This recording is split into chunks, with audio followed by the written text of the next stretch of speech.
Optimize your SSD with built-in Windows tools, quick admin commands.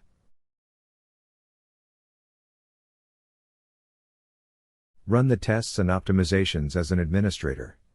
Open a terminal with elevated privileges and record baseline sequential read and write speeds using WinSat disk drive C, replace C with the SSD drive letter. Note the disk sequential 64.0 read and disk sequential 64.0 write values as your baseline. Trigger Windows Optimize Routine, trim for SSDs, using defrag C/O, or replace C with the appropriate drive letter. Windows detects media type and applies trim for SSDs automatically. Rerun the WinSat disk command and compare before/after sequential read/write numbers. Typical improvements are largest on older or poorly maintained SATA SSDs.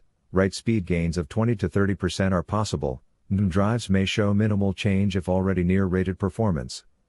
Results depend on time since last trim, drive fill level, SSD age/model, and whether the slowdown affected reads or writes. Repeat separately for each drive. The procedure uses only built-in Windows tools, takes about 10 minutes per drive, and is safe when run with administrator privileges.